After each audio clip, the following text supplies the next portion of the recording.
Assalomu alaykum va rahmatullohi va barakatuh. Qadrlik fidoylar ikramniki ko'rurmanlari.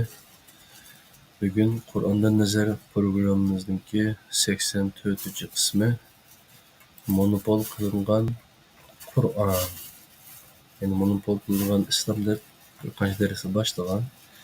Monopol qilingan Qur'on asli boshtalab so'zlanish kerakdi. Biroz keyinga ilinib qoldi, shunday bo'lsa. Bugun ustoz Kerem Zohir efendi stüdyomuzda Qur'ondan nazar programmamizniki monopol qilingan Qur'on degan temada biz bilan suhbat o'tkazmoqchi. Assalomu alaykum ustoz, qanday ahvollar, yaxshimi? Aleykümselam ve rahmetullah. Qanday ahvallar dichmatulmi? Tinchlik alhamdulillah. Men shu qisqacha tushuntirishni bir o'qib o'tay. Bo'ldi. Monopol qilingan Qur'onni o'zgartish urinishlarida mag'lub bo'lganlar uni hadis, fiqh, mazhab, iqlim va boshqa aqidalarning nomi bilan purkab keldi. So'raganlarga Qur'onning bir mo'jiz ekanligini, uni bevosita tushunishning mumkin emasligini, ma'lum aqida yoki mazhab imomlarining ko'rsatmalari, tushuntirishlari orqali tushunish va amal qilishning yo'llarini ixtiro qilib chiqdi. Mana bu Qur'onning monopol qilinishi edi. Qur'ondan nazar programmamizning bugungi sonida 84-sonida Qur'onning qachon, qandoq, nima uchun, kimlar tarafidan monopol qilganligi haqida ustoz bilan suhbat o'tkazamiz. Qani marhamat ustoz.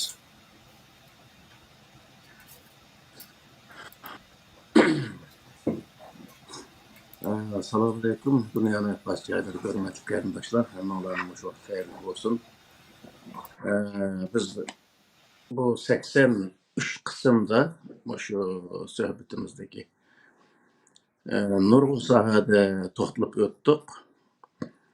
Hamda oxirida masalaning ham yana beshik qaytgan o'xshaymiz deb o'yladik. Chunki monopol qilingan Qur'on. Ovoz qaytyapti ya bana. Ovoz qaytyapti ya.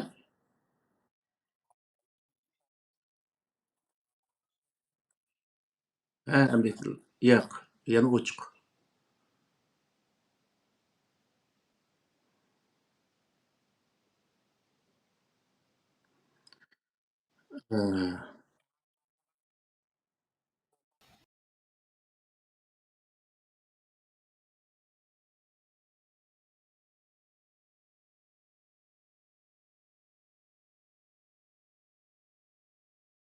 Programmamizni o'qib qoldi. Biz shu suhbatniki 83 suhbatda asosan nurg'un masalalar ustida to'xtaldik. Bir taraflama to'xtaldik o vaqtda. Shu Qur'on nima, diniy sohaniki, ya'ni har sohadagi masalalarniki faqat Qur'oni Karim uning nima deydi degan sohada to'xtalib o'tdik. Endi shu 84-sonidan boshlab Qur'onda nima degan, onun qarşısındaki yani an'anaviy islomda nima degan. An'anaviy islom haqiqiy Qur'on ko'rsatgan islom qandoq buzg'unchiliklarni olib kelgan. Deganga o'xshash bunday masalalarda to'xtalamiz. Xudoyim bo'lsa, ammo bu monopol qilingan Qur'on degan bu mavzuda asosan bu bir kirish so'z yoki muqaddima o'xshash bo'ladi deb o'ylayman, chunki bu Qur'onning ichidagi butun sohaning o'ziniki monopol qilinishini bugun so'zlab tugutish mumkin emas. Shuning uchun buni bir misol sifatida 5-6 sohani biroz to'liq bo'lmasmi, oz-ozdan olsimi bir misol sifatida so'zlab o'tamiz. Qog'inning o'zini maxsus har bir sohani bir dars qilamiz inshaalloh. Bu ne bu ket bu.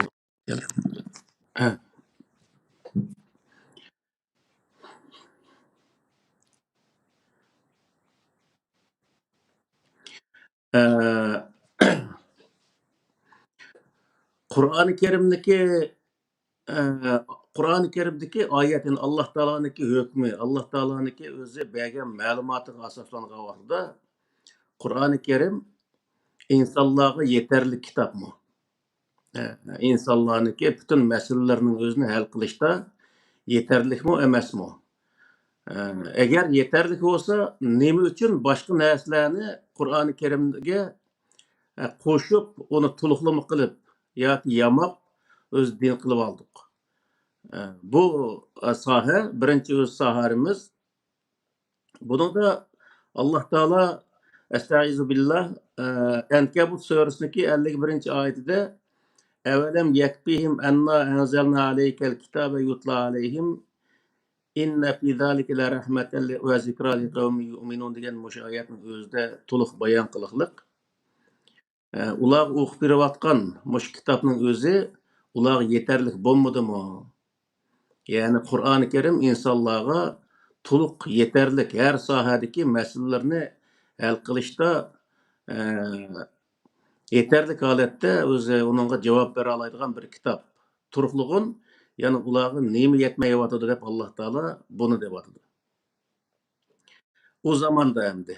Undan keyingi zamonlar degan vaqtda yana o'sha oyatniki aksicha, ya'ni nurg'un o'zi diniy sohadagi insonlar o'sha Qur'onni yetmaydigan qilib ko'rsatib, insonlarga undan 250 yil, 300 yil, 400 yil keyin boshlangan rivoyatlarning o'zini Qur'onga o'zi nim qilgan endi, yamagan. Ya'ni dinga yamaganda mana shu vaqtda. Yamash orqali o dinni abjash qilib, buning ichida boshqa dinlarning bor misol Miroj voqealigini misolga olsak, Zardushlarniki, ya'ni Zardush dinidan kelgan hikoyalarning o'zini o'ydirib chiqib, ya'ni o'zi Mirojga yamagan, ya'ni Miroj o'zi ko'rsatgan payg'ambar alayhissalomniki Miroj chiqib Alloh taolo bilan ko'rishganligi, 50 vaqt namozniki farz qilinganligi shu jarayonda. Deganga o'xshash bunday hikoyalarni to'qib chiqish orqali Qur'onda bo'lmagan narsalarning o'zini din qilish maqsadida shunday o'zi dinga yamash orqali bu dinning o'zini abjash qilib o'tgan. Shunday qilish orqali yana har xil dinlarniki bir qism yerlarni va arablarniki bir qism urf-odatlarni din qatorida ko'rsatish orqali bu Qur'oni Karimni monopol qilgan misol. Monopol qilib, kontra shu arabning urf-odati va boshqa millatniki har xil diniy e'tiqodi va bir qism madaniyatlarning o'zini keltirish orqali qanday qildigan vaqtda Qur'oni Karimning o'zini monopol qilib, u dinlarning o'zini mashhurlashtirgan. Ya'ni shu o'ydirilgan shu dinlarning o'zini mashhurlashtirgan.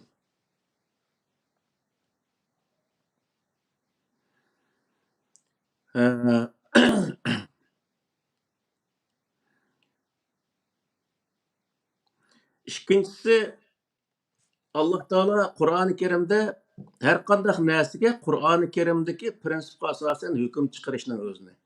Agar ashunday hukm qilmagan vaqtida u odamlar, ya'ni 3 yerda keldi bu oyat, zolim, ya'ni o'zi boshqalarga zulm qilganlik bo'lganligini va u odam o'zi yo'ldan chiqqanlik bo'lganligini va Alloh taologa kofir bo'lganlik, ya'ni bo'lganligini o'zini Qur'oni Karimda bayon qildi. Mana buniki bir oyatni keltirib qo'ydim men, Maida surasidagi 48-oyatida وَأَنزَلْنَا إِلَيْكَ الْكِتَابَ بِالْحَقِّ مُصَدِّقًا لِمَا بَيْنَ يَدَيْهِ مِنَ الْكِتَابِ وَمُهَيْمِنًا عَلَيْهِ فَاحْكُم بَيْنَهُم بِمَا أَنزَلَ اللَّهُ وَلَا تَتَّبِعْ أَهْوَاءَهُمْ أَمَّا جَاءَكَ مِنَ الْحَقِّ لِكُلٍّ جَعَلْنَا مِنكُمْ شِرْعَةً وَمِنْهَاجًا degan oxirgachilik mush oyatniki. Nima deydi degan vaqtda Alloh taolo her narsaga hukm chiqarmoqchi bo'lsa, Alloh taoloning Qur'oni Karimda ko'rsatgan prinsiplarga asoslanib turib hukm chiqarishning o'zini shu oyatda o'zi ochiq bayon qiladi. Va hargizmi boshqalarniki orzusiz ergashmaslik.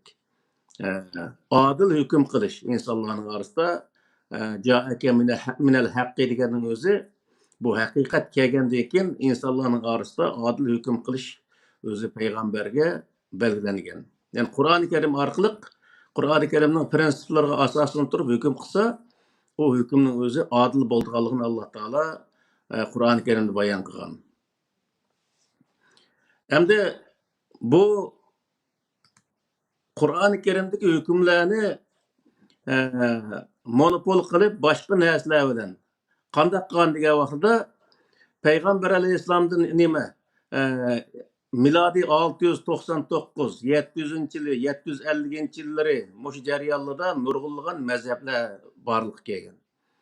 Ebu Hanifa'niki, İmam Şafii'niki mazhablar degandek har xil mazhablar bo'lgan.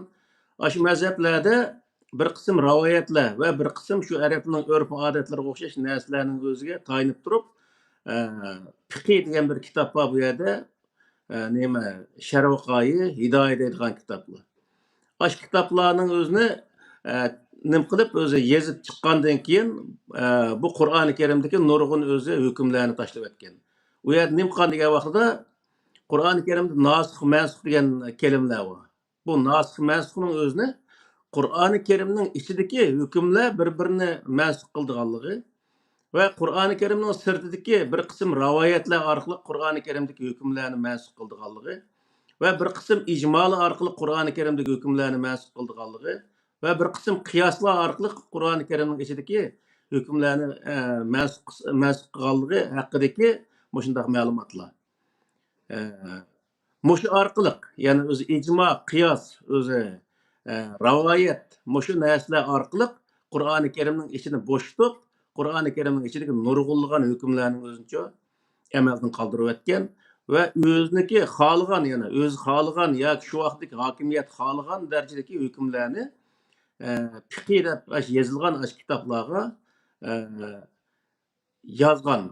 Yezish orqali shu hukmlarning o'zini insonlarga ijro qilgan. Misol bir odam iymon etmasa, u odamni o'ldirish. Mo'min bo'lmagan insonlarniki boshqalarga yana o'zini mo'min sanaganlarga uning qini halol, jani halol, mol mulki halol deganga o'xshash hukmlarni chiqarish. Zinaxo'ning o'zini chalma kesab qilish. Bir odam bolasini o'ldirib olsa, uning o'lim jazosi yoki qonni qilmay, uning bir qon qisosiga o'xshash odatda bir jazoni o'tashga o'xshash shundoq o'zi Qur'onda bo'lmagan, Qur'onning hukmlariga tamoman zid bo'lgan shundoq narsalarni o'ydirish orqali bu bir qism faqatla uni shu fiqh sohasida Qur'onni monopol qilish degan suhbat kelgan vaqtda maxsus shu kitobni echib turib, masalan, namoz masalasi kelgan vaqtidami namozning o'zi Qur'oni Karimda 3 yerda, ya'ni 2 oyat orqali 3 vaqtning o'zini ko'rsatadi.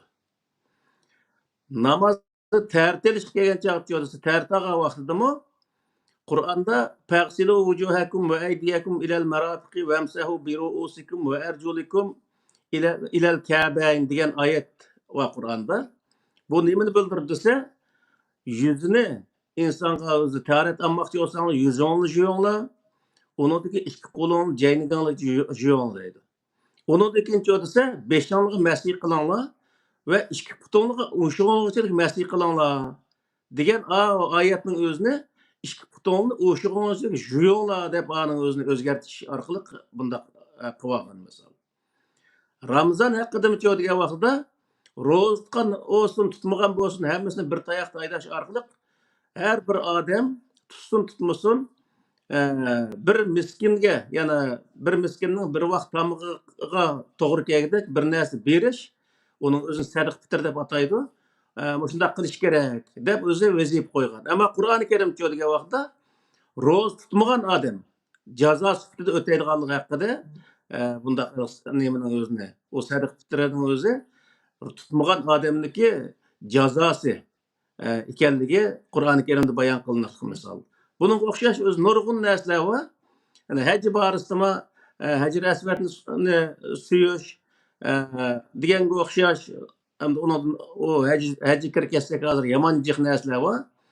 Shunga o'xshash nurg'un sohada Qur'oni Karimdagi hukmlarni tashlab o'tib, arabniki islom, ya'ni Qur'oni Karim kelishdan burungi dinining o'zini asliga keltirib olgan. Asliga keltirib shu bo'yicha o'zi amal qilish odatga aylangan. Ya'ni burungi o'zi eski arabniki mushrik vaqtdagi dini bilan bu Qur'oni Karimning o'zini monopol qilib olgan misol. Tamamen o'zi Qur'oni Karimda ashuna to'g'ri keladigan yerlar olsa qo'yib qo'ygan, to'g'ri kelmaydigan yerlar olsa desa, uning o'zi falon narsa masx qilin deb amaldan qoldirish orqali uni amaldan qoldirgan.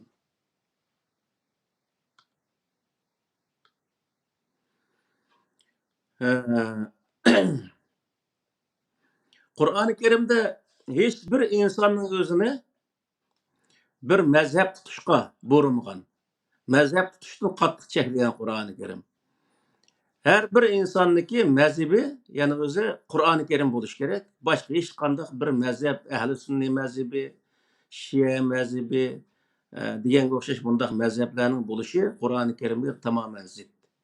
Ammo bu an'anaviy dinga kelgan chog'da desa, hozir anıgan xabarda 70-80 mazhabniki yipini qildim, ushshaq mazhabning jiqqo. Aşına o'xshash 70-80 mazhab bor ekan endi. Onun özünü məxsus Peygamber Aleyhisselam xəbər verən bulub, aldın bişarət verən bulub, mənim ümmətim 73 firqaga, 73 məzhəbə ayrılıb ketidi.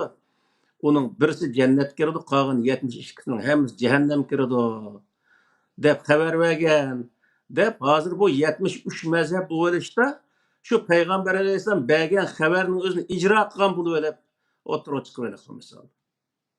Qanchalik o'zi ittifoqsiz, qanchalik paramparcha bo'lsa, o payg'ambarning sunnatini ijro qilgan bo'ladi hozirgi vaqtda. Ammo Qur'oni Karim Qur'oni Karimda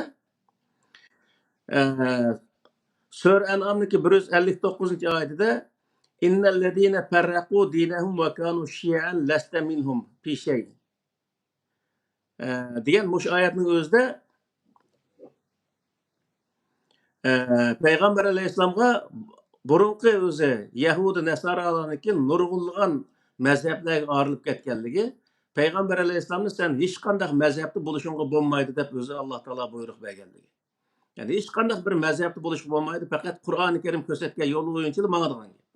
Ammo men ahli sunna jamoatining mazhabida, men Shia mazhabida, men Rafiz mazhabida deganga o'xshash aqida mazhablarida misol ahkam mazhabları degan vaqtida Ebu Hanife mazhabida, İmam Şafii mazhabida, Ahmed Hanbal mazhabida degan o'xshash mazhablarda bo'lishniki tamoman xato bo'lganligini, faqat Qur'oni Karimdagi prinsiplarga asoslanib hukm qilsa bo'lganligi hamma musulmonlar faqat Qur'onga tayanishdan boshqa hech qanday o'z yo'lining yo'qligini Alloh taolo bu oyatda o'zi bayon qiladi.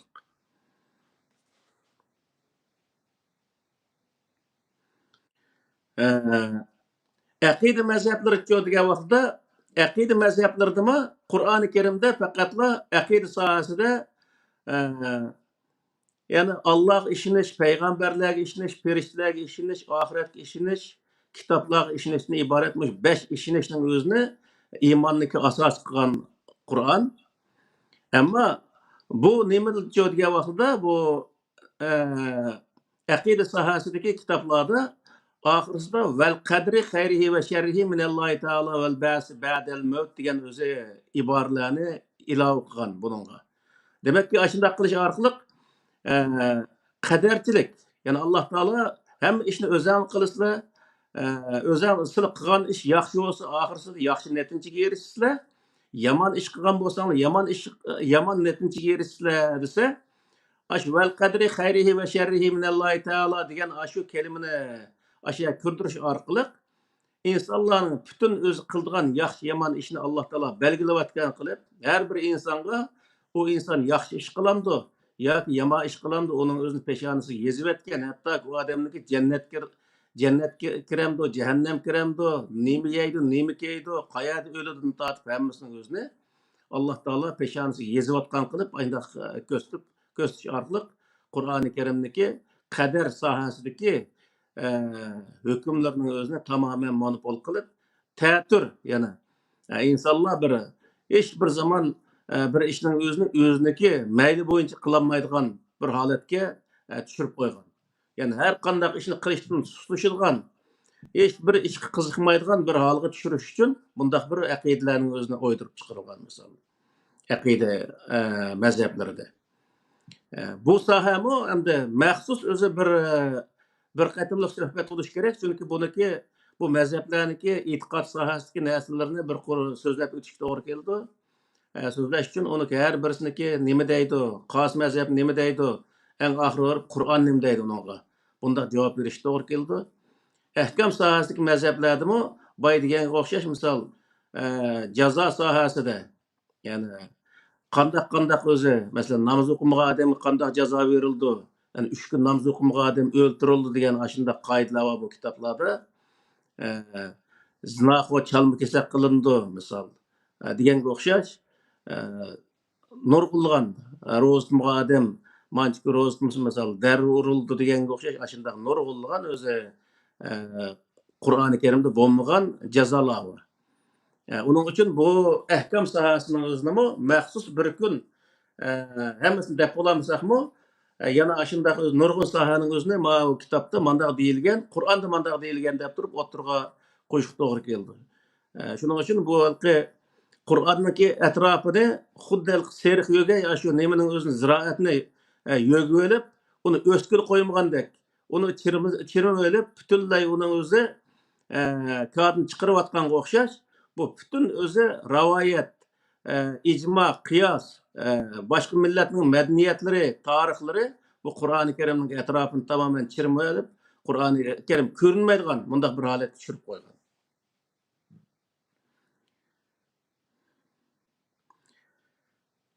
Yana Qur'oni Karimning o'zini sharhlash, tushuntirish Alloh taolo o'zi ustiga olgan ish ekanligini Qur'on o'zi bayon qildi misol.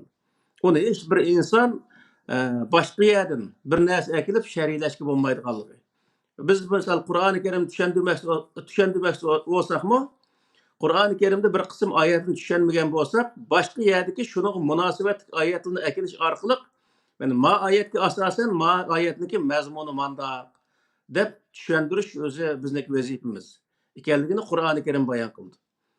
Ammo bizniki olimlarimizga asas bo'lsa, Qur'oni Karimning oyatlarini insonlar tushunmaydigan bir fantastik bir kitob ekanligini, o Qur'oni Karim bir mo'jiza ekanligini, o mo'jizaning o'zini ko'rgan odam tushunmaydiganligini, uning uchun o'zi uningga Payg'ambar alayhissalomniki tushundirganligining o'zini unga naql qilish orqali tushuncha berish to'g'ri ekanligining o'zini bayon qildi.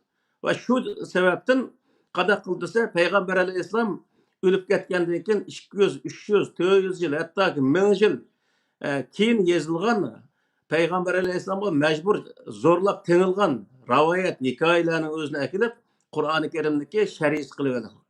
Buningga Sura Hudniki 1-2 oyatida Alif Lam Ra kitabun uhkimat ayatuhu summa fussilat min ladun hakimin xabir alla ta'budu illalloh innani lakum minhu nazirun va bashir degan oyatning o'zida ochiq bayon qildi. Ya'ni Qur'oni Karim kim tarafdan tafsil bayon qilingan desa, hammani bilgichi, hikmatul ish qiluvchi Alloh tarafdan o'z tafsili bayon qilingan. Bu tafsil bayon qilinishining sababi nima? Nima uchun Alloh o'zining kitobini o'zi tafsil bayon qilgan degan vaqtda Allah ta'budu illalloh. Allohdan boshqasiga itoat qilib qolmaslik uchun insonlar. Agar uni bir inson, ya'ni boshqa bir mollaning o'zi qo'pib, o'ziniki qayosh bo'yicha uni shariylagan vaqtida qanday bo'ladi degan vaqtda o'zining ko'z qarashi Qur'oni Karim kirib qoladi degan gap. Halqi odamniki ko'z qarashi kirib qoladi degan gap. Uni insonlarga degandan keyin insonlar u odamning ko'z qarashiga asosan bir ish qilgan bo'lsa, u vaqtda Allohga itoat qilmasdan u odamning ko'z qarashiga itoat qilgan bo'ldi, amaliyotda shu odamga itoat qilgan bo'ldi. Shu vaqtda nima bo'ldi desa, u o'z shirk, ya'ni mushrik bo'lgan bo'ldi endi. Allohning o'rniga boshqa bir odamni sherik tutgan bo'ldi. Shuning uchun bu yerda nima deydi desa, Allohning boshqasiga itoat qilib, yana o'zi ibodat qilib qolmaslik uchun insonlarni bu Qur'oni Karimni Alloh taolo o'zi o'ngchi boshqa o'zi tafsili bayon qilganligining o'zini va yana bir oyatning o'zida inna alayna bayona degan oyat bor misol. U Qur'oni Karimni bayon qilish bizniki vazifamiz deydi Alloh taolo.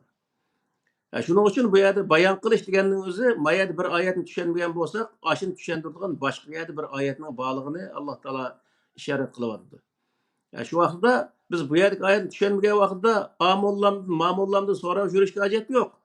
Shunga munosabatlik boshqa bir yerdan shu oyatning o'zini izlasak, shu shariylaydigan oyatni izlasak, boshqa yerda uning sharisi chiqadi. Chiqqandan keyin ma oyatni mana ma yerda mandaq tushundiribdi deb shu yerda oyatni oyat bilan tushunish hosil qilg'ili bo'ladi degan gap. Shu sababdan o'zi bu Qur'oni Karimga boshqa bir narsani, mayli rivoyat bo'lsin, mayli olimlarning ko'z qarashlari bo'lsin, undaq narsalarning o'zini qo'shishga hech qanday hojat yo'q degan gap. Bununla endi bu olimlarniki ko'z qarashlarini payg'ambarga zo'rlab tengilgan hikoyalarni, arabning urf-odatlarini, madaniyatlarini chaplash orqali Qur'oni Karimni ko'rinmas qilib o'tganda, shuning bilan bu Qur'oni Karimni ashundoq qilish orqali tamoman o'zi monopol qilib olgan. Boshqa narsalar orqali monopol qilib olgan va u narsalarni cho'disa haq din qilib ko'rsatgan. Mana mushu din bizni nijotga olib deb insonlarga ashundoq tunishtirgan. Ammo amaliyotda u nijotga olib bordi degan vaqtda butun islom dunyosi, bo'libmi Uyg'urlar bugungi kunda mana shu o'zi o'ydirilgan dinniki oqsiga kirish orqali nima bo'ldi desa, dunyo tarixida hech qanday bir millat ko'rmagan bir zulmga giriftor bo'ldi. Yani Xitoyniki bu qadar o'zi eg'ir zulmga qoldi yani. Mushu hammasi sababi nima degan vaqtida xato bir yo'lga manganligimizning sababidan. Yani o'zimiz kallamizni ishlatmasdan boshqa bir millatniki boshqa bir millatga biz aqlimizni ijaraga berganligimiz uchun mushu nima holga tushib qoldik. Aslida islomni qabul qilishdan burun o'zi Uyg'urlar qanday degan vaqtda o'zi o'ngchi boshqa kallasini ishlatib do'stlik qanday muomala qilishni, dushmanlar qanday muomala qilishni shu vaqtda bilgan. Qachonki bu o'ydirilgan dinning o'zini, ya'ni Qur'onning sirtidagi bu o'ydirilgan dinni qabul qildi. Shundan boshlab Uyg'ur xalqi faqat o'z oldiga ilgarilayolmadi. Bir qism odamlar o'ylaydiki, tarixda ba'zan tarixlarni yozib qo'yuqliq, islomni qabul qilgandan keyin mislsiz o'zi shundoq gullanib ketgan. Nar gullanib ketdi. Hech qanday bir ijod qilgan bir narsasi yo'q. Masalan, Uyg'ur urf xalq zamonasida matbaa ijod qilgan Uyg'urlar misol, miltiqdor ijod qilgan Uyg'urlar misol. Shunchalik narsani ijod qilgan Uyg'urlar shu arabcha, farscha she'r yozishdan boshqa narsa kelmaydigan. Kechchi o'zi Abu Bakr ani qilgan, Umar mani qilgan, Osman mani qilgan deb arab tilidagi o'z qahramonlarini maqtaydigan shunday holat shakllangan.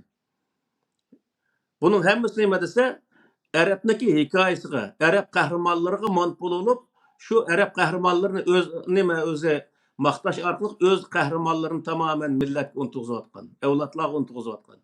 Hozirgi vaqtda shu bo'libmi diniy sohada, yana besh namoz o'qiydigan mayli olim bo'lmasimi, besh namoz o'qiydigan odamniki bolalardan tarixda o'tgan olimlarni so'rasa hech qaysini bilmaydi.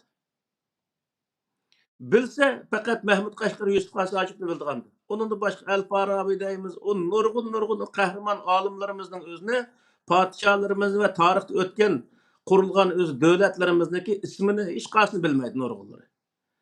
Endi u arabniki kelsa, Abu Bakr, Umar, Osman'ni tart hammani yodi bilgan. Bu holatga kelib qoldik. Shuning uchun bu yerdagi narsa nima degan vaqtida o'zimizniki de bilib bo'lgandan keyin boshqa millatnikini bilsak u vaqtda bo'ldi. Ammo o'zimiznikini hech narsani bilmay turib, boshqa millatniki qahramonlarini, uniki o'zi u olimlarni, u qurgan davlatlarni uni o'z yodlash bizga hech qanday o'z foyda bermaydi. Aksincha o'zimizniki milliy kimligini unutish uchun bir asos yaratadi va eg'ir ziyon soladi bu narsalar. Mana biz shu 1000 yildan birisi o'zimizniki milliy kimligini unutib nurg'ulgan insonlar o'zniki Uyg'ur ekanligining o'zini demaydigan, biz degan musulmonlar deydigan, millating nima desa, millati Ibrohimning millati biz deydigan bunda holat shakllangan. Yani nurg'un shu dinda o'qiganlarniki baljaqisini so'rasa, sening millating kim desa, mening millatim Ibrohimning millatidan deydi. Qur'oni Karimda Peygamber Aleyhisselam'ni sen İbrahim'nin milletinden deyişte onun boğusu İbrahim. bo'lgan. Uning uchun ya'ni har qanday bir inson o'ziniki ajdodlarini unutib qolmaslik uchun Alloh taolo uningga ash nasihatni qilgan. Bu nuqtada aytgan vaqtda biz o'zimizning ajdodlarini unutib qolmaslik uchun qanday qilishimiz kerak desa, biz Ibrohimning millati emas, Ibrohim bizning bovimiz emas. Nima? O'g'izxon, Sotiq Bug'roxon misol, Ko'ltekin misol bu o'zi qahramonlar, bu podsholar, Mahmud Qashqari, Yusuf Qasojib, mana bularning o'zini bizning ajdodlarimiz desak, u vaqtda bizga to'g'ri bo'ldi. Ammo biz xalqning ajdodlarini talishib qo'yadi, bizning ajdodlarimiz faloni Ibrohim, Musa, Iso deyishimizga hech qanday hojat yo'q. Ular payg'ambar desak bo'ldi. Onun ortiq o'zi u bizning ajdodlarimiz emas. Bizning ajdodlarimiz boshqa. Shuning uchun bu yerdagi narsa nima degan vaqtda, shu an'anaviy dinga eslish sababidan millat hattoki o'zining milliy ruhini, milliy kimligini unutib ketgan. Milliy ruh butunlay yo'qolgan, o'lgan misol. Uning uchun o'zi millat, vatan millat uchun kurash qilamiz desa, xo'shaqmaydigan. Ammo Shamga o'rib, Arabning tuprog'ini qo'g'daymiz, Makka Madinani qo'g'daymiz desa, hech qanday narsa qaramay ashaga o'rib, o'zi o'lib berishga rozi bo'lgan. Manda holat shakllanib ketgan. U Makka Madinani, Qudusning o'zini, o Shamni Arabning tuprog'i Arab o'zi qo'g'daydi. Bizniki u yerga berib, urush qilishimizga, u yerga berib o'zi ularga o'z yordam qilishimizga ularning hech qanday ehtiyoji yo'q. Biz ulardan ming hazar ehtiyojli hozirgi vaqtda. Bundaq bir sharoit turiblig'in, bundaq bir o'zimizning ustida eg'ir yuk turiblig'in, ondan keyin boshqalarniki yolg'on yo'qdaq gaplarga ishinib, mo'shayakka biz o'lsang shahid bo'lsa, aniqsan g'ozi bo'lsa degandek o'zi gaplarni qilib qo'ysa, ashaga berib o'zi boshqa bir millat, boshqa bir yer uchun o'lib berish, bu o'ziniki millatiga, o'z vataniga xiyonat qilganlikdan boshqa narsa emas. U vatan millatning xoini deymiz biz uni.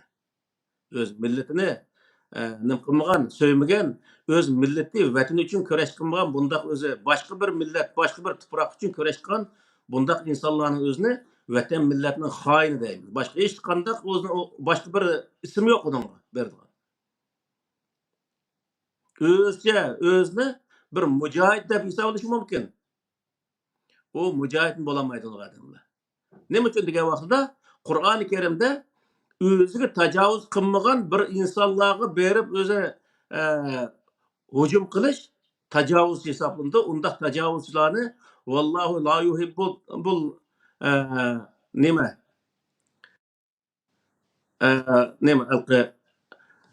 tajovuzini yaxshi ko'rmaydi degan oyatlar bor Qur'oni Karimda. Uning uchun u yerda biz hech qanday bizga tajovuz qilmagan, biz bilan hech qanday aloqasi yo'q, hayotimizda tushimizda ko'rmagan bir insonlarniki yurtiga kelib, andaki u yerga o'zi savob bo'ldi degan nom bilan berib o'zi kurash qilish, u bizga hech qachon foyda kelmaydi, ham insoniyatmi uni to'g'ri tushunmaydi. Misol biz minglarcha kilometr yerdan kelib, u yerga kelib o'zi kurash qilishimiz, boshqa odamlarni ketmincha bu ishni qilishimizning o'zini boshqalar nima deydi desa, terrorist deydi faqatla. Shu yomon qalpoqni kiydi, undan keyin u millatning yuziga shunday o'zi qora dog'ni sugab, xalqarada u inson o'zi terrorist degan qalpoq bilan Uyg'urlarga zulmni akilishdan boshqa hech qanday bir foyda bermaydi. Mana shuning o'zi nima degan vaqtda Qur'oni Karimdan chiqib boshqa bir narsani din qilib olganligi, Arabdan iborat bu narsaning o'zini xudo tutib olganligi va Arab uchun xizmat qilsa u Alloh rozi bo'lganligi. Bundaq bir o'zi e'tiqodga kirib qolganligi sababidan bo'lgan narsa.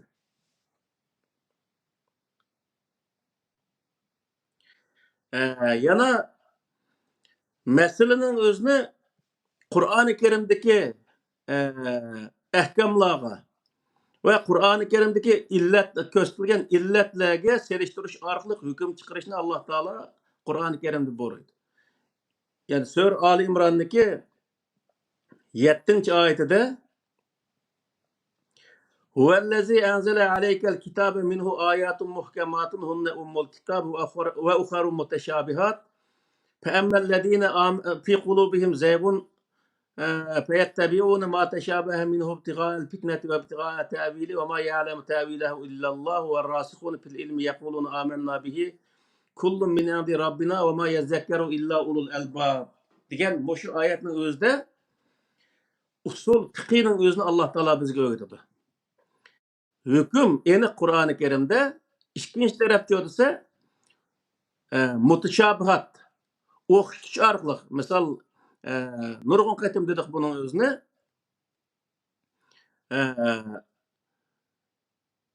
bir odam bir o'zi masalan aroqni misolga olsak aroqning o'zini Qur'oni Karimda xamir deydi. Xamir deganni insonni mast qiladigan narsa degan gap bunday aytgan vaqtida. Endi shu mast qilish xususiyati bor har qanday bir narsani, mayli u ichadigan narsa bo'lsin, mayli yeydigan narsa bo'lsin, mayli o'zi o tumuq uradigan narsa bo'lsin, insonni mast qiladigan yoki bo'lmaydi, uni o'zi ya'ni aqlni normallikdan chiqarib ya xunuqlashtirib yoki jadal qilayotgan shunday bir narsa bo'lsa, u narsaning hammasi desa Qur'oni Karimdagi xamir degan illat kirdi. Shu o'zi o'z vaqtida Payg'ambar alayhisalom zamonasida faqat aroq bo'lgankan, bundan illetli boshqa kirdi. hozir nashqa o'xshash yoki avtomatga o'xshash bir narsa u bo'lmagan vaqtida.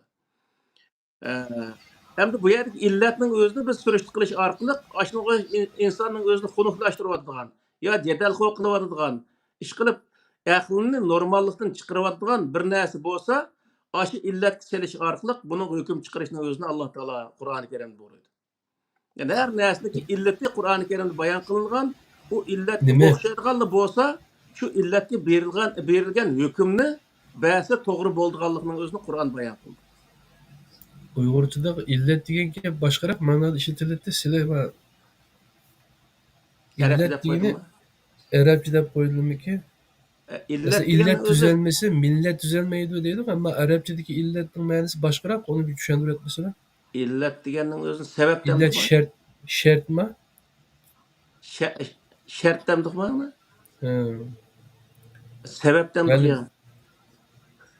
ya. sebep desek mi oldu? Sebep.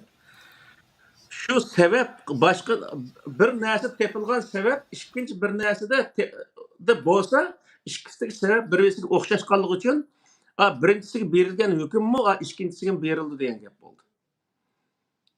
Qur'oni Karim mana shunday o'zini qildi. Bir tarafda hukm aniq, ikkinchi tarafda desa sebep bayon qilingan, sebepning o'zi yana misol o'g'riga kelgan vaqtda bir narsani egisiga ko'rsatmay evolsa u o'g'irlik qatori berilgan gap.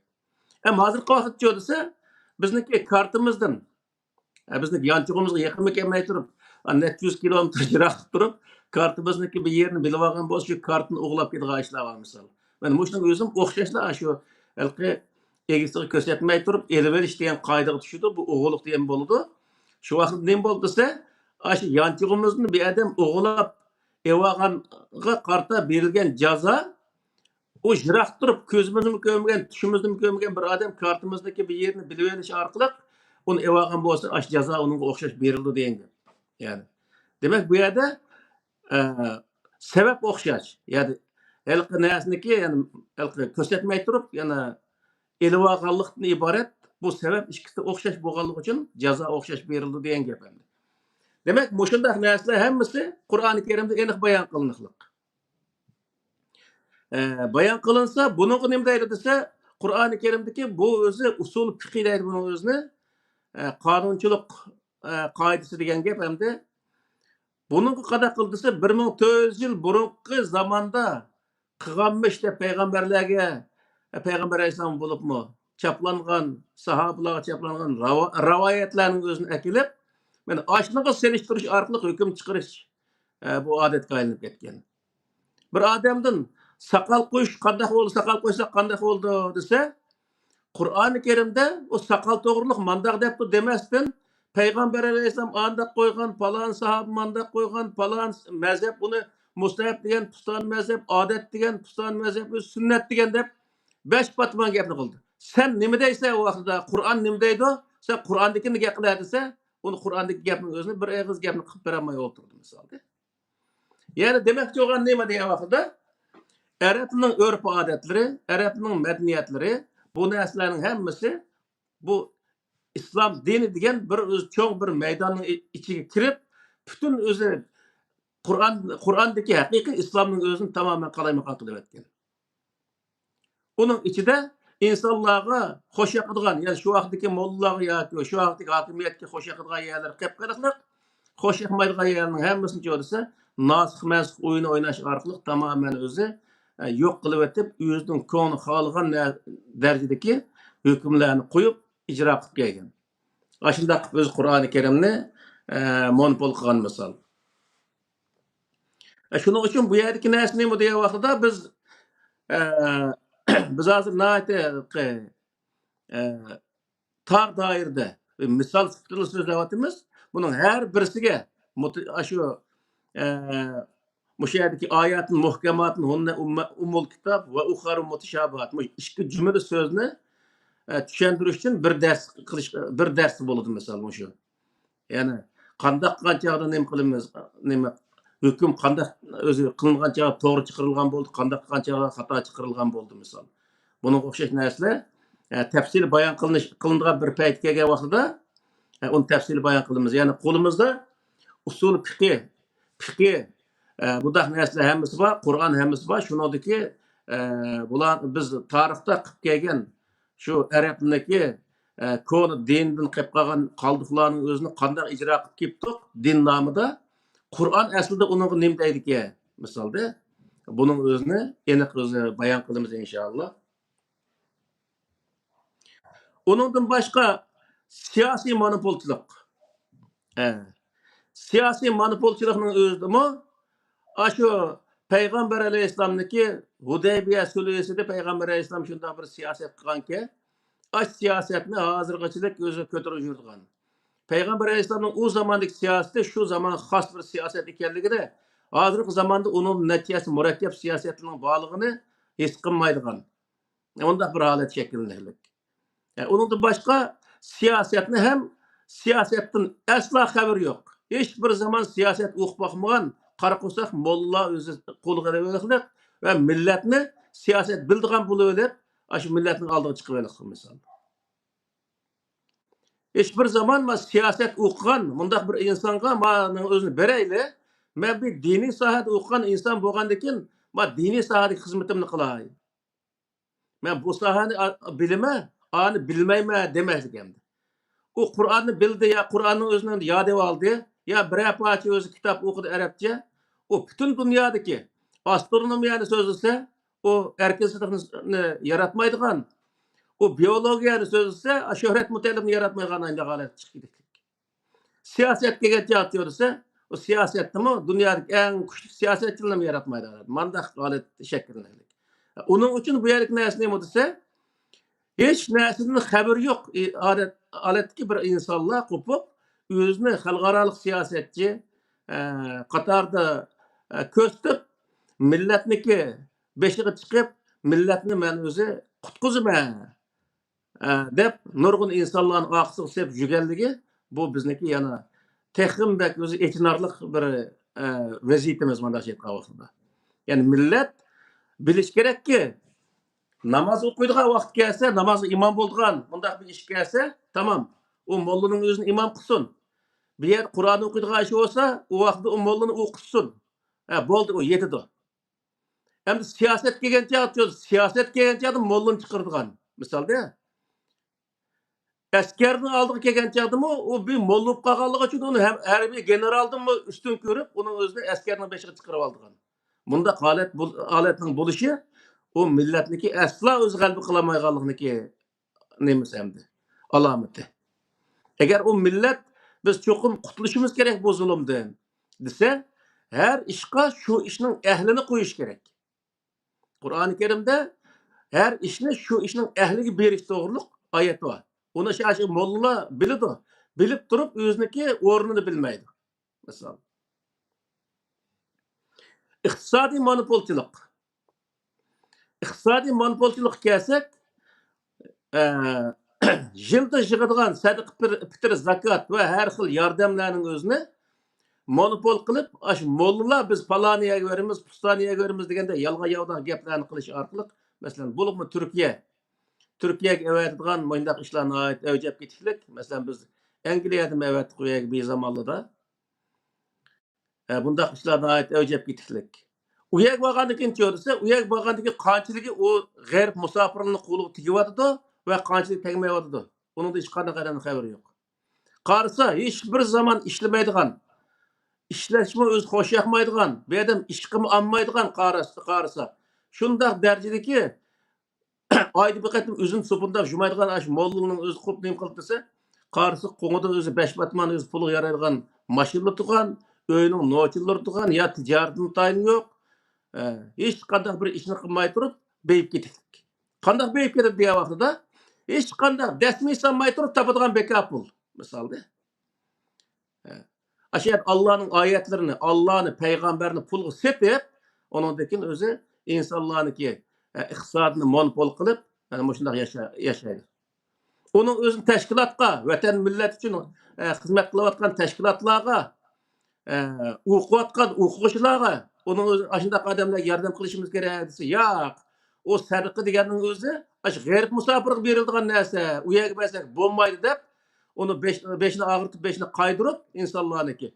Onundakin özü özünün menfaati için aşındaki özü iqtisatni monopol qilib. Amaliyotda onu vatanning ozodligi uchun, millatning o'zi ilm ma'rifatlarining o'zini texmbek yaxshi qilish uchun, ya'ni yoshlarni texm yaxshi o'qitish uchun ishlatilgan narsani olib qanday qilib desa, o'ziniki geli uchun ishlatib, millatni mana shunday o'zalqi jaholatni qutlanmaydigan mustamlikadan qutlanmaydigan bundaq bir xalq ko'chiga boshlab qo'yildi. Jamiyat monopolchiligi va yana buning har birisi bir mavzu oldimizdagi vaqtlarda buni nim qilamiz. Jamiyat monopolchiligining o'zimi jamiyatda aşı insonlar yani jamiyatni boshqaruvchilik. Jamiyatdagi insonlarni guruhga ayirib, aşı insonlar, aşı mollalarning o'zidagi monopol qilib onun her xil mezhepleri var. Bazıları Selefi deyip özünü Selefi mezhebi deydi. Bazıları Vahabi deydi. Bazıları Bijma deydi. Aşında kılıp grup arıp onların özüneki aşında kılıp faydalanış menbesiga aylandırıyor. Kanun monopolçılığı. Yani öz kanunluk kelgen çağdım qanday qildi degan vaqtda hech bir zaman o ben kanunu bilmeyim demeydi. O kadar nesi kanunun netçi 100, netçi 1000 kilometre şirak değil. Aşındak durulğun bir devlet yaşayan bolsa ömür vaki o devletniki kanunu hep oku bakmaydı. Ama kanunu sözlerdi bütün dünyanın kanunu aşı adam tüzüp çıkkandık. Kanunun zerretilik haberi yok. Kanun diyen nesini zaten bilmeydi. Ama bütün dünyanın kanunu aşı tüzüp çıkkandık. Hak aşındak yoğan sözler. Özünün hemini bildiğin kıpayında kanun monopol kılır.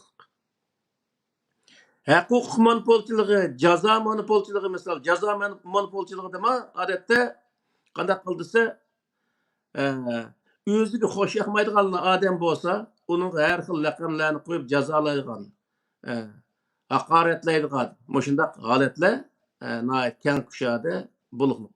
Bunun o'zi burunqi mazhablardan tortib buluqliq. Shu aqida mazhablar deymiz. Aşı her xil aşı mezheplermi şu bir-biriga aşındaq o'zi haqoratlarni qiliqliq, o haqoratni qilish bularga meros qiliqliq. Şu sebepten bu tügümaydigan bir balog'i tiqib qo'yganligi uchun mazhab degan narsani o'tirg'a chiqarish orqali her ikkisi musulmon desimi ikki mazhab bo'lganligi uchun birisini o'ltirishniki nihoyat o'zi nima farz ekanligi, birisini o'ltirsa huzur oldiganligi huzurlanadigan aşındaq bir holat shakllanadi. İki taraf biz la ilahe illallah Muhammed Rasulullah deymiz deydi. Ama la ilahe illallah degeni bilan iki taraf her ikisini birisini qanni isse huzurlanadigan onda holat shakllanadi. İlim monopolchiligi misol. Faqat Qur'onni o'qisa, hadis o'qisa, fiqh o'qisa, shuni 1000 yil burunqi hikoyalarni o'qisa, arab tarixini o'qisa, arab madaniyati, urf-odatlarini o'qisa, ilm hisoblanadigan va zamonaviy ilmlarni o'qitish yo'lisa, u ilm hisoblanmaydigan bunday holat shakllanib qoladi. Ticaret monopolchiligi shundaq, sayohat monopolchiligi shundaq. Sayohatning o'zini misol qanday qildirsa, faqat Makka Madinaning o'zini ziyorat qilib kelish sayohat bo'lganligi va u savob bo'lganligi boshqa yerga bo'lsa, gunoh bo'lganga o'xshash shundaq o'zi hikoyalar saradi. E'tiqod monopolchiligi. Masalan, Qur'oni Karimda e'tiqod qanday bo'ldi? Uning o'zini Qur'on ochiq bayon qiladi. Ammo buning cho'risi arab tilidagi shu koni e'tiqodni bozorga serish orqali Qur'oni Karimdagi e'tiqod to'g'ri kelmaydigan shunday bir narsani o'ttirib chiqariqliq. Shuning bilan Qur'on insoniyatniki e'tiqodni tamoman o'zi buzib etdiqliq. Alloh taolo xohlagan odamni ani qilib berdi, xohlagan odamga mani qilib berdi degandek hikoyani so'zlab, insonlarga Alloh taolo o'zing qil deganning o'zini Alloh xolis qilib bergan yerga olib qo'yib, insonlar hech bir ish qilma, ish qilmasin bo'lgan bir turk imomniki so'zlab vaqtini ko'rib o'tgandi. Mush oyatni o'qisang hech qanaqa ish qilish hojat yo'q. O rizqini Alloh berdi deb shunday so'zlab o'tganini ko'rsatadi misol.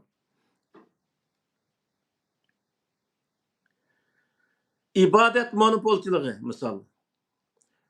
Kecha kunduz ibodatga da'vat qilish va o'zi Alloh taolo buyurgan ibodatni o'zi qarib qo'yib, uning natijasi yana qo'shib, insonlarning o'zini ishlab, jahondoshlik qilishdan mahrum qilib, ibodatga band qilib o'tish. Bunda o'zi monopolchilik.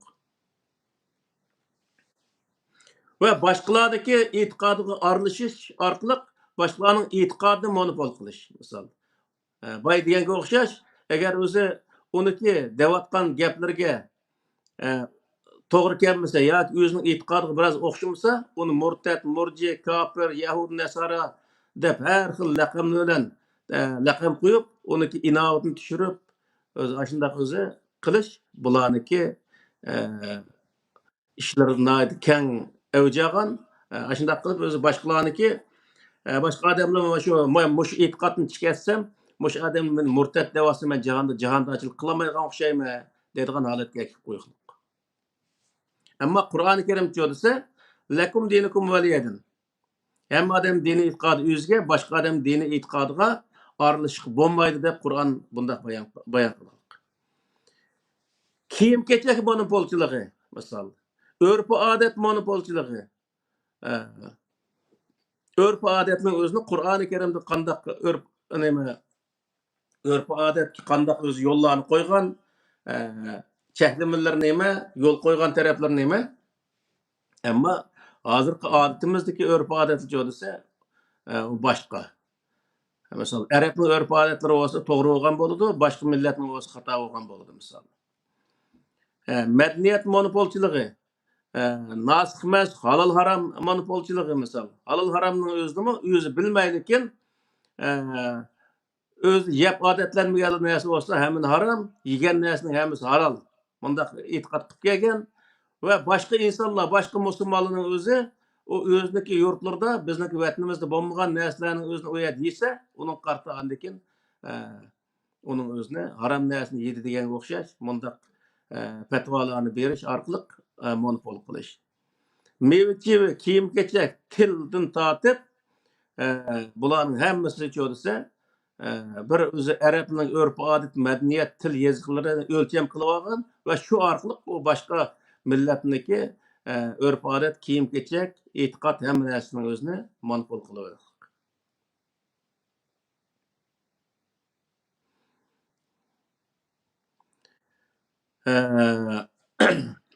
Mushunga o'xshash yana jiq soha va bu monopolchilikda buning hammasini qanday tarixdan buyon, ya'ni hozirgilar molla emas, tarixdan buyon shu molla sohasidagi insonlarning hammasi shundaq dinning har xil o'z manfaati uchun har xil narsalarni o'zini o'ydirib, undan keyin o'z dinini monopol qilib, o'ziga xizmat qildiradigan, o'zi manfaatlanadigan bir holatga akib olgan.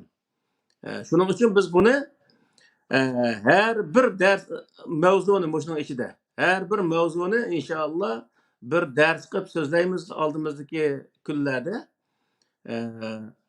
Hozir biz nima qilishimiz kerak? Masalan, siyosat sohasidami qanday qilishimiz kerak, iqtisod sohasida qanday qilishimiz kerak. Asosan buni bir so'zlab o'tdik, ammo bir tarafini so'zlab o'tdik. Ammo buning o'zini qo'limizga bular o'qiyotgan kitobni qo'limizga olib turib, Qur'on bilan ikkisini selishtirib ko'rgan vaqtida bu yerdagi xato narsalarni aniq o'zi o'tirib qo'yamiz.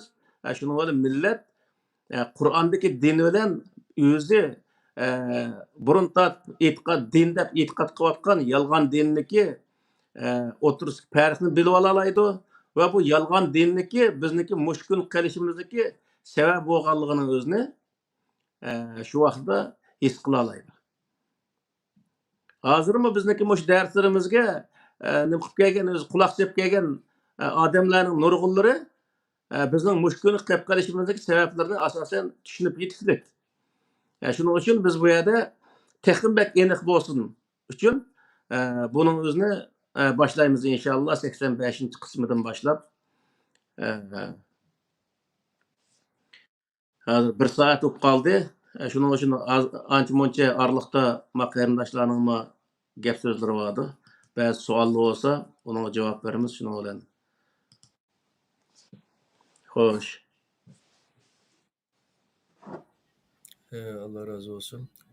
Endi bu bayatın yankısı nurg'unlagan meyli iqtisod, meyli siyoset, meyli ilim, meyli turmush, meyli hukm, fiqhi nurg'un sohalarga endi monopol qilinib ketganligi, monopol qilingan islomning Qur'ondagi islomga qarshi shakllanganligini so'zlab o'tdilar. Endi shu buning uchun oldi bilan endi shu Qur'onni monopol qilish. Qur'onda mesela bayadın dediler, şu xiralashtirib tushungil olmaydigan mushu xil. Sen tushunolmaysan deb bu degan arabcha, arab degan arab tilini bilmasang olmaydi deb shu degandagi to'g'ri hukm chiqarish uchun bilish kerak. Bilib deganlar Qur'on olsan degan bo'lsa, biz unga nima qilishimiz kerak? Amal qilishimiz kerak. Shuningki yine başqa sizlar his qilgan boshqa yo'llarim bormi? Masalan, Qur'onni monopol qilish uchun zadamda insonlarni yaqinlashtirmaslik uchun shundan boshlanadi bu ish uchun. Endi Qur'onni o'zgartirmaydi. Qur'onni endi monopol qilishni nimasi qanday degan vaqtda buni bir tarafdan inson bilolmaydigan darajada bir sirli kitob ko'rsatdik. Onun insanlar basa, ba'zi odamlar anlaymiz. Sör Fatihaga 3 kun ma'ni etibdi degan gapni qilibdi. Bir tal Sör Fatihaga 3 kun, har kunsi 8-10 soatdan ma'ni etgan bir molla bo'ldi ekanda endi. Demak bu nimani bildirdi desa, u taxi shunchalik ne qilibdi, uni ma'ni tafsir qilibdi. U taxi kichkina bir yerni o'zini tafsir qilibdi endi. Aşındaq düşendirdi bunu özünü.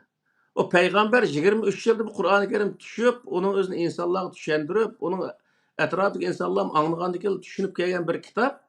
Bizning zamanımızga kelgan chaqda bir tal oyatin necha kunduz ma'nosi uniki o ma'nosi tugmaydigan, insonlar tushunib ololmaydigan shunday holatda uni sirli kitob qilib ko'rsatdik. Qur'oni Karimdagi mo'jiz degan o'zi mavzu nimasiga qarab, o mo'jiz deganning o'zini inson tushunmaydi deb qaraydi. Aslında bu nima degan vaqt mo'jiz bo'lishning sababi nima degan vaqtda Alloh taolodan kelgan narsaning hammasi mo'jiza. Alloh yaratgan narsaning hammasi mo'jiza misol. Daraxtniki bital yopilmagining o'zimicha desa mo'jiza. U nima ish qiladigan vaqtda inson uni qilolmagandan keyin inson ojiz qolgandan keyin mo'jiza bo'ladi bu narsa. İnson uni qilishdan ojiz kelgan narsa degan gap bo'ldi. Qur'onning o'zimi nima ish mo'jiza deymiz degan vaqtda Qur'onning o'zida bor. وإن كنتم في ريب مما نزلنا على عبدنا فأتوا بسورة من مثله وادعوا شهداءكم من دون الله إن كنتم صادقين فإن لم تفعلوا ولن تفعلوا فاتقوا النار التي وقودها الناس والحجارة degan mush oyatning o'zida agar siz Qur'oni Karimdagi Allohniki kitobi ekanligini, Alloh tushirgan kitob ekanligini o'zini sizlar uning ishonmasanglar, ya'ni gumonlansanglar, Alloh tushirganlikka sizlar gumon bilan qarasanglar, Qur'onga o'xshash bir kitobning o'zini keltirib qo'yinglar. Ya'ni bu yerda bir so'rni keltirib qo'yinglar deydi. Kichik bir so'rning o'xshashini keltirib qo'yinglar degan oyat bor yana. Bütün özü dünyadaki sizlik yardam kılımız degan adamni hammasi yig'ib kelib, shu Qur'onga o'xshash ya Qur'onniki bir tal surasiga o'xshash bir narsa keltirib beqing deydi Qur'on. Agar sizlar hozir qilolmasangiz, buningdiki mangu qilolmaysizlar degan ash oyat orqali Qur'oni Karimdagi mo'jiza ekanligining o'zini bayon qildi. Chunki nima qarasa keltiringlar desa, uni keltirolmaganlik o inson uni keltirishdan ojiz kelganlik degan gap. Mo'jiza degan boshqa narsa emas. Mo'jiza degan uni qilolmaganlik. Misol, mana bu 100 kilo toshning o'zini ko'rsatib, "A toshni ko'tar" desa, "Ash toshni ko'tarolmaganligimning o'zi u meniki ojiz kelganligimni ifodalaydi." Xuddi shunga o'xshash, Qur'oni Karimni sen keltira desa, Qur'onda keyin bir kitobning o'zini yezib chiqar, yezib chiqolmasa desa, u vaqt Qur'oni Karimdagi bir kitobni yezishdan ojiz keldi degan gap bu. Mo'jiza degan ashuna gap bu. Ammo buning o'zini sirliqlashtirib, uni hech kim bilolmaydi. Deb o'tirib, shu oyatning o'zida bor. Masalan, mutashabihat degan boyaqi oyatning o'zida Fa'amallazina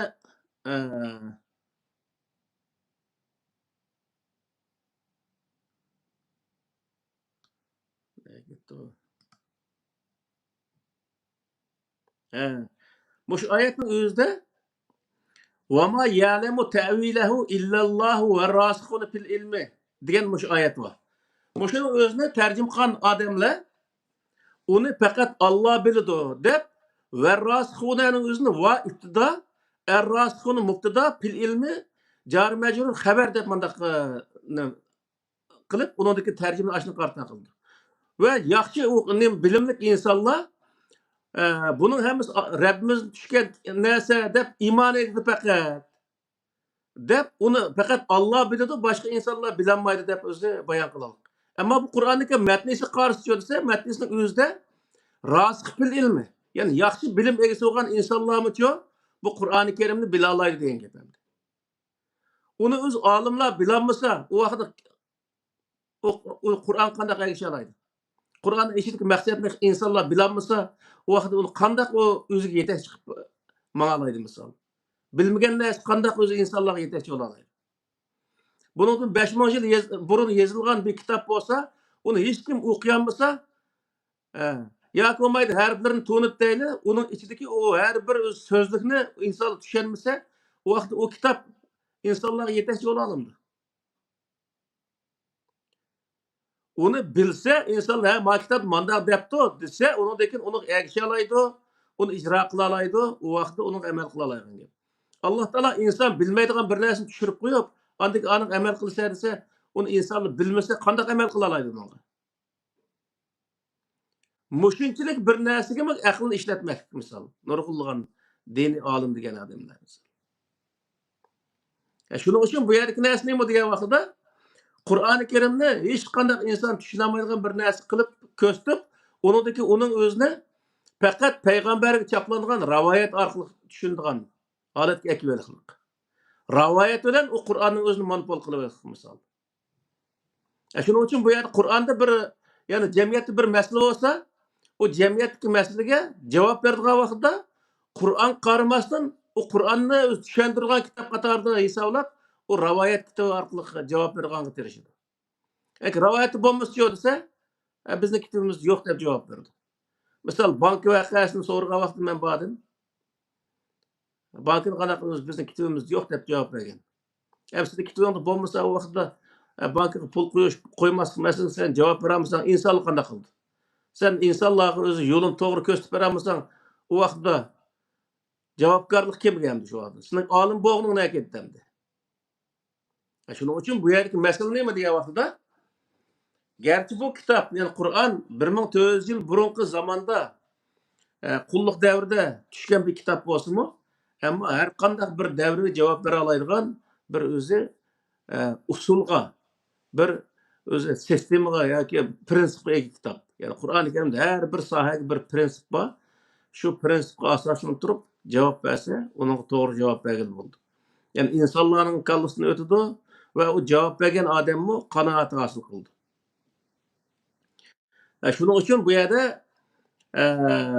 bu hozirgi deyotgan mavzuning har birisi bir dars inshaalloh oldimizda. Uning o'zini e'tiqod sohasiga kelsa, ahli sunna va jamoaning e'tiqodi, boshqa o'z sohaniki, yana bir qism, hammasini deb bo'lmaydi, 73 firqaning hammasiniki e'tiqodini so'zlab o'tish aslo mumkin emas. Uning uchun bizga eng kerak bo'lgan bir qism sohani so'zlash orqali Qur'oni Karimdagi e'tiqod qandoq, u kitobdagi e'tiqod qandoq. Uni bir-birisiga selishtirish orqali inshaalloh teximdak xalqimizniki bizni qandoq bir yo'l kirib qolganligini bilib olishiga bir nima qilamiz, yordam qilishimiz mumkin inshaalloh. Yordamimiz bo'ladi deb o'ylayman. Shunga bu Qur'onni monopol qilib olgan birinchi omil nima desa, Arabning urf-odati, madaniyati va shu payg'ambar alayhissalom va sahobalar haqida to'qilgan rivoyatlar. Mana bu shu o'zi asosan monopol qilib olgan Qur'onning o'zini.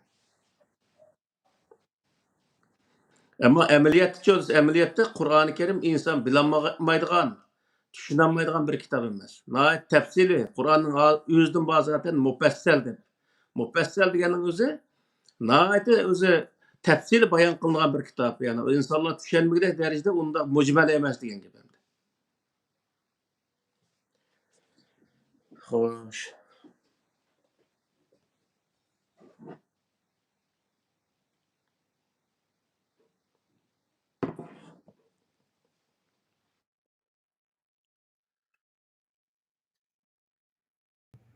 Yeni birisiga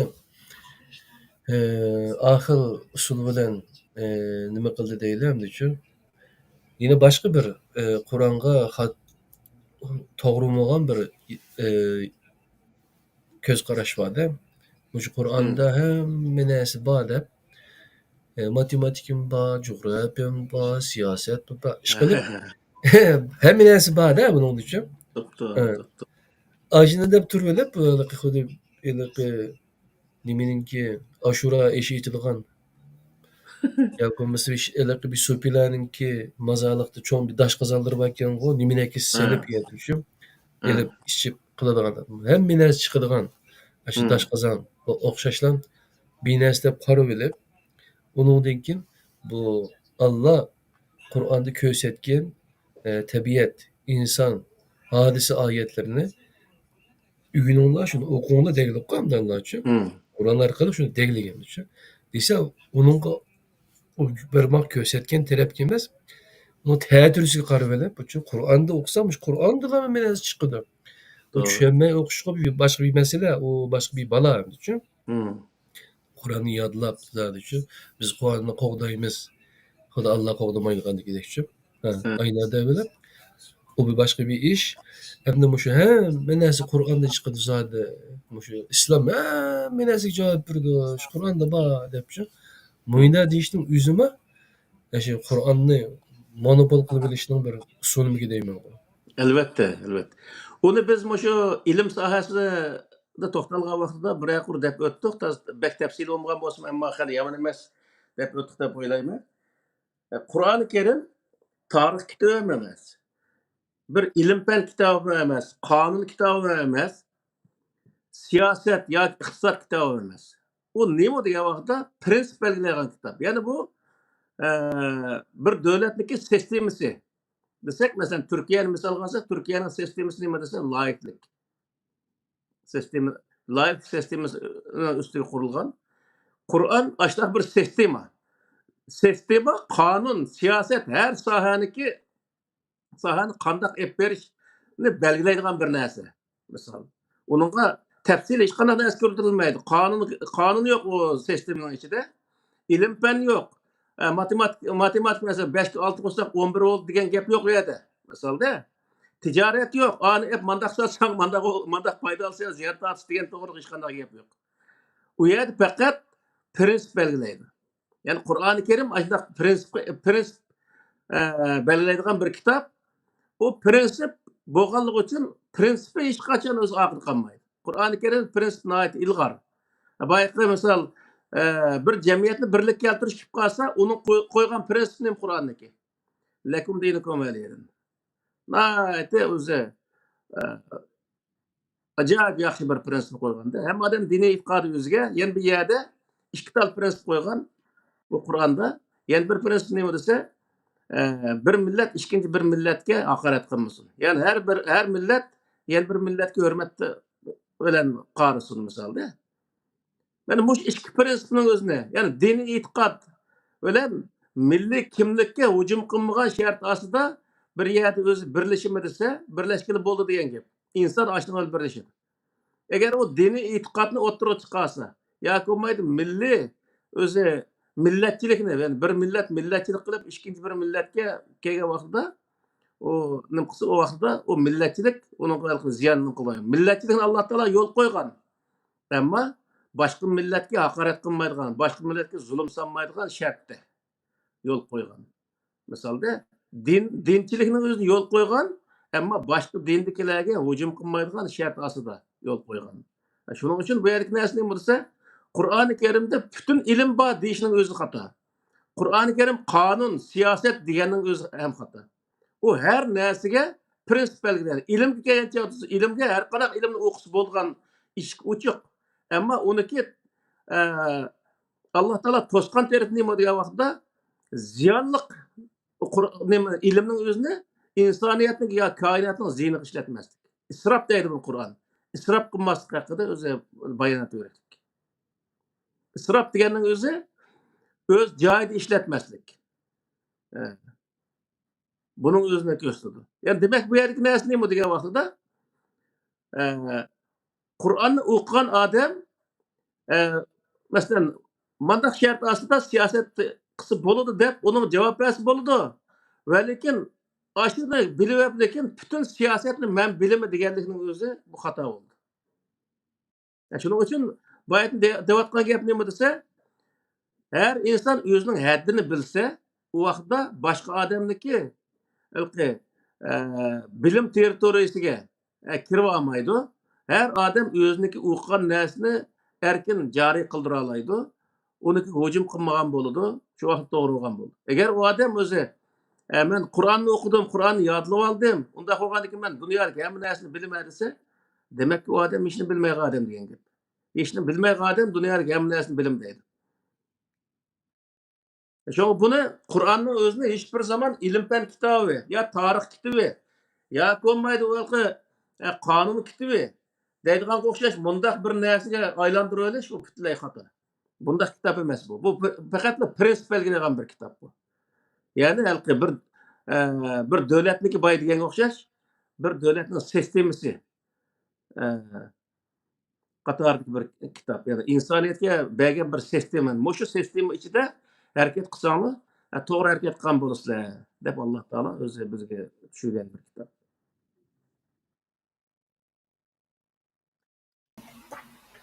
Assalomu alaykum. Yaxshi bir dars oldu. Bir qancha kim bo'lib qoldimi yoki men diqqatsizlikdan atlab ketdim bilmayman. Biri Qur'onni qarsiga yodlash orqali tafakkur qilib o'qish. Tafakkur qilishga buyurilgan kitobni talaffuz qilishga yuzlantirishmi shuning monopolining bir qismiga deb tushundim. Albatta. Bu bir muhim bir ahamiyat berish tegishli masaladan birisi deb qaradim. Chunki hayotimizning ko'p qismini, bolalarimizning eng muhim vaqtini shu Qur'onni yodlashga, hafizlashga, Qur'onni qancha ko'p bilgan kishi jannatdagi darajasi shuncha yuqorilaydi deganga o'xshash gaplarga aldanib, qarsiga yodlaydigan ishlarga bekchiq energiya sarf qilamiz uchun. To'g'ri. Endi uning ma'nosini tushunmay, ahongini mungluq o'qib bersa, shuning mas'ul bo'lib ketamiz. Buni bir monopol qilinishning bir turi deb tushundim. Andan keyin mush tafsirlar. Qur'onni har bir tafsirga murojaat qilgan vaqtda qarasak, shu tafsirda qalamga olg'uchi yoki shu tafsirni nashr qilg'uchi va yoki shuni yayg'uchi insonlar to'pining eng ko'p ahamiyat bergan qismida gavdalangilik, ahamiyat bermagan yoki sal qaragan taraflarda ko'milgilik, tashlanib qolganlik. Buni bir xil yo'gab qilishga o'xshaydi ekan. Bundan boshqa Qur'ondami kofir bo'g'uvchilarning qatorida Qur'onni yo'g'igichilar, burmulg'uchilar, haqiqatan yoqquchilar degan o'sha iboralardan kelgan ayblashlar bor-da. Mana shu taraflarga bir qaraversak Albatta. ekan deb o'yladim men. Endi bu hozir o Qur'on ilmni monopol qilish degan bir gapni qildik. Endi bu hozir har birisi masalan bir mavzu ilm sohasi kelgan vaqtda Qur'on yodlash ilm hisoblanadi. Qur'on degan o'xshash gaplar ashad chiqadi. Qur'on yodlash orqali nima qilmoqchi shu yerda degan vaqtda monopolchilik shu yerda deyildi menimcha. Shu vaqtda hozir xuddi bu bir muqaddimasida bo'lib qoldi bu Qur'onni monopol qilingan Qur'on degan bu mavzuning o'zi bir muqaddima desak bo'ldi yana. Buni har bir soha aslida shu deyilayotgan har bir soha bir suhbat bo'lishi kerak. Shu vaqtda bu bir soat uning ustida to'xtalsak biroz tafsili bo'ldi, ammo yetarli bo'lmasimi? Aslida men dinning egisi yoki varisi deydigan medisi tuki erkakdan biz chiqib hozir qadar an'anaviy diniga varislik qilayotgan 1400 yillarga ajdodlarimizga payg'ambar alayhissalomga ergashyapman deb da'vo qilayotganlardan bir ikkisi chiqib maydonga shu kitobni ichib turib Qur'onning nari qandaq ulab qandaq tushuntirildi, biz nerede xato ketyapmiz, qayerda qaysi mazmunda biz xato tushunyapsan deb o'ylayapmiz yoki bizni xato tushunyapsan deydigandan bir ikkisi chiqib ilmiy shaklda suhbat ilib borsa eng qisqa yo'l bu edi. Ammo uningga shu tartib bo'sh keldi. Medisi o'g'ilini bag'aq yezib qo'ydik hozir qadar taxmaydonga chiqmadi. Alloh hidoyat bergay. Qur'on aslida haqiqatan shu har bir nimasini, mazmunini har bir mazmunga aloqador qismini ochgan vaqtida boshdan oyoq degidek darajada yo'galgan. Sizlar bayatdan biroz to'xtalib o'tib ketdilar. Hadis, ijmo, qiyos, fiqh qatorliqlar bilan cho'mkelganda qo'rshi bo'lingan. Bir odam Qur'onni qo'liga olay desa, masalan Qur'on o'rganaman desa, oldida ishik to'saqlarni qo'yib qo'ygan. Sen tushunolmaysandan boshlangan, arab tugamsan bo'lmaydan boshlangan, tafakkur qilmay qarshi yodlashdan yo'llantirilgan, ya'ni vaqtni isrof qiladigan yo'llarga burib o'tilgan ahvollar nihoyat ig'ir endi. Mushu jihatlarimizda mushu qilayotganimiz to'g'ri, ajdodimizga varislik qilamiz degan do'stlardan birasi chiqib efendim ichinglar kitobingizda siz nerede qandaq bo'lib bunday tushuncha keldingiz desa xalqimizga bizga bek oson bo'ladi shu. Uningda qimmatidi qilib qola. Tema haqiqatan bek cho'ng tema ama Qur'onning qandaq monopol qilinishi e'lon berilgandan tortib hozir qadar xili ko'p insonlar bu qanday gap, Qur'onni qanday monopol qilindi degan shekilli savollarni so'ragan bo'ldi. Qur'onni o'zgartirmaganligi uchun uni yo'gab qo'yganligini, shu Alloh Qur'onni bilganligi uchun uni o'zgartirmayotganligini bilganligi uchun yo'gib olg'uchilar degan iborada alohida oyat tushugini aqlimga kerak ta'sir qildi meni. Qur'on mustahkam bir qo'rg'onga o'xshasa, men dastlab bu program boshlashning oldida tafakkur qilayotgan shakllangan bir rasm edi. Agar men bir hajviy rasm chizg'uchi bo'lgan bo'lsam, cho'qim bunday bir rasm chizatdim deb o'ylaydim. Qur'onni mustahkam bir qal'a desa, bu qal'aga taxim yaxshi bo'ladi emasmi deb diyaklarni qistirib, g'o'jitomlarni qo'pirab, palonchi pistonchi ulug'larning so'zi pistonchilarning deb har xil hayvatlik narsalarni, naqqashlik narsalarni ekilib, unga diyak qilib, to'piga anandan challasamon nihoyat yo'g'on bir imoratni qo'pirib chiqib, unga ko'zatmaydigan yerga islom degan musho deb yezib, Qur'onda ma yo'qkingo deb qaysi bir diyakni yo'qkin deb ilib desa, qara, beshingga mani ilaversan, chuk ketadi deb qo'rqoq soladigan mendaq bir hajviy rasmdan bir sizg'im bor edi. Agar ko'rayotgan do'stlardan birasi bo'lib qolsa, to'liqlam mazmunni fikrlashsak, to'liqlab bersak bo'ldi. Lekin bir rasmdan biz o'ttirib chiqqan bo'lsa yaxshi bo'ladi deb o'ylayman. Herhalde akıllılar için bir resim çıktı azıcık ibadelerde. Çoğun kima azır kadar nurgun devir bölgüç karakterlik iddia fikirlerde yalğız olsun kirmişler iniq meydanga koyup kelyaptydy. Allah güç kuvvet bergey. Ada kadar devam etkin nasip kılgay inşallah. Benim sözüm şertlidir rahmat. Yine birisiga hem de Allah Kur'an-ı Kerim'de bizim hayatımızga düşürüp berse, Peygamber Aleyhisselam 23 yıllık hayatında mesela o ayımız bıraklı düşürmemse sen yaman bolgandyken Allah'a dememse dep kapırlığa yak şu işemeydiganlar işte degilgen şu. Lekin Allah şu hayat nimisi uyuça, ekşi uyuça şu meseleleri karata insaniyetninki meseleleri karata hem de cevaplarını birlik, yolunu köstüydük. Allah bizge düşürüp berse hayatımızga bu tatbiqlanmadı. Biz bunu qanday qilib desa, tushengil olmaydigan narsa deb qilib, bek muqaddaslaştırıp etip, bunun için hayatını açık Pidar kardeşimiz mi dedim. Bunu biz üstüge çıkarıp etimizde, vay bu bek kudretli, beklanlı, ulug bir kitap, buna qat'iy tushengil olmaydı, bu düşünmen diye adam manda depçi. Allah'ını qanday tushengil bo'ldi depçi, başka bir uyarlan oynapçı. Ayında muqaddaslaştırıp bizim hayatımızın çıkarıp etdi de bunun için. Onun için ona tushengil olmaydigan, yaşı olmaydigan bir din bulap ahir için.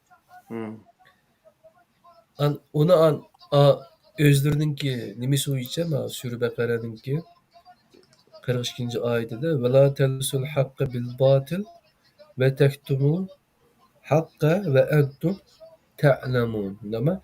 Haqiqatni batılga, yani Allah nazil qilgan haqiqatni özüňle uydurup çıkan narsa tırnaqlaşı dikende.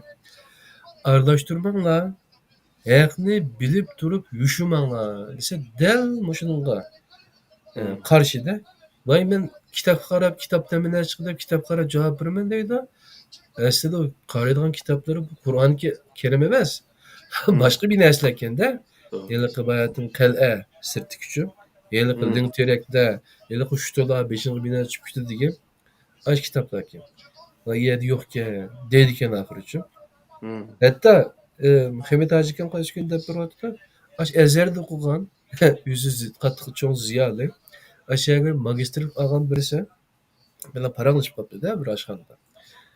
Bu nime degen çalmak sakılıp öldürüş degenler Kur'an'da yok. Vay siz nime deysiz? Bu Kur'an'da yok. Qanday gep bu? Yok siz bilmeydiğiniz Kur'an'da siz abla okun Kur'an'da ben magistrlik ünvanlagan bir adamga siz bu yerni qilmisiz depçi. Aşında qattiq qaplab ketibdi depçi.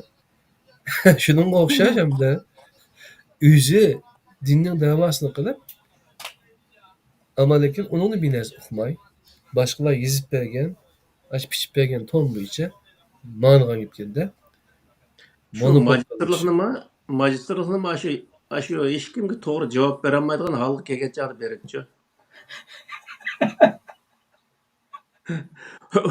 U bildigan bo'lib qolsa vaqti bo'lmaydi. Sualni jiq so'rab qilayotgan odamga magistrlik bermaydi shu. Ashuni uyatgan savoliga uyatgan javobini beradigan odamga berdida uni.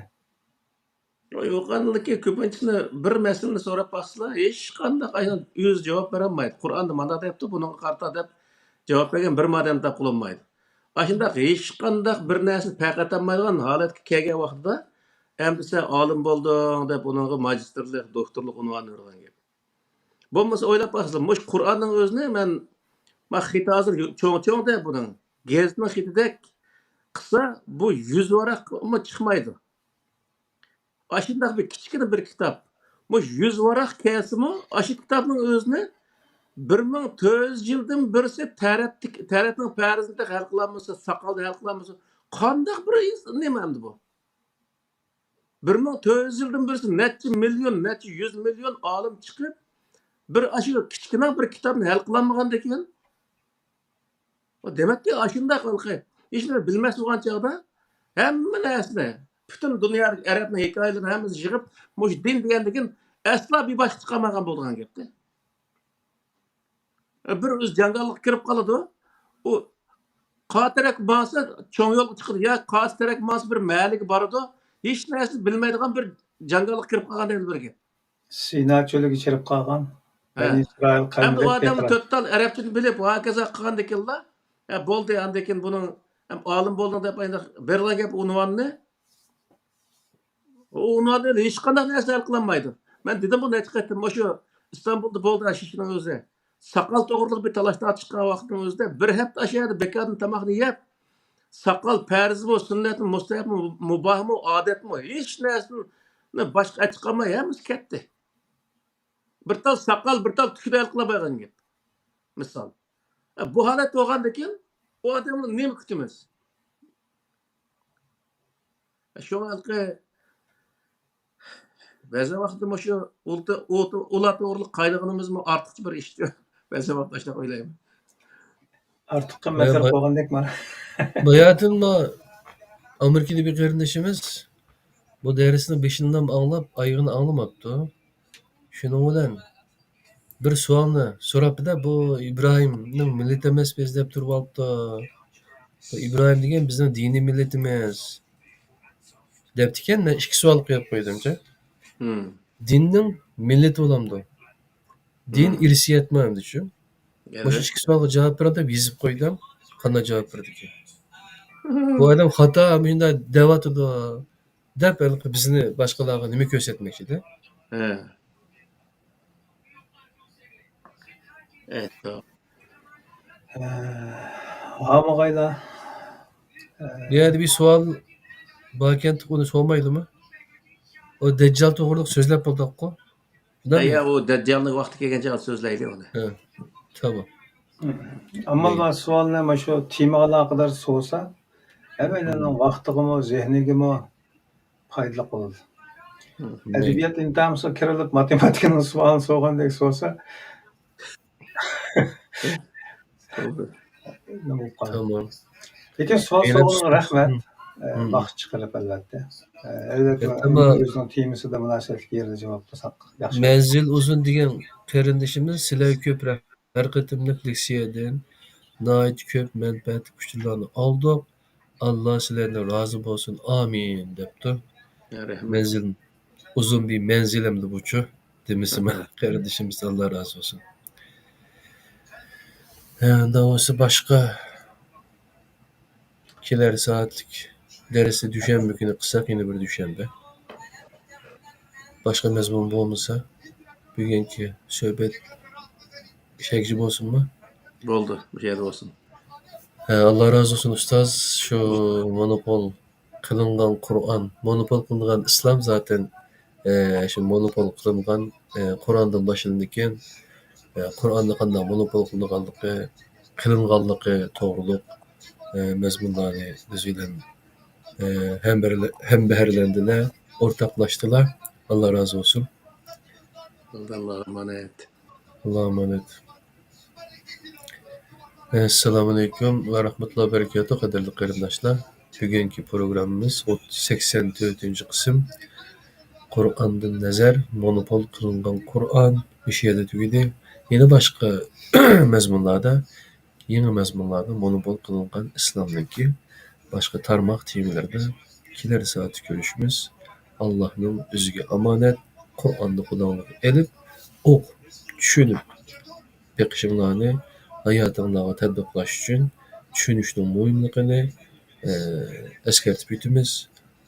Allah'ın özüge amanet olunlar. Esselamu Aleyküm ve Rahmetullahi ve Berekatuhu.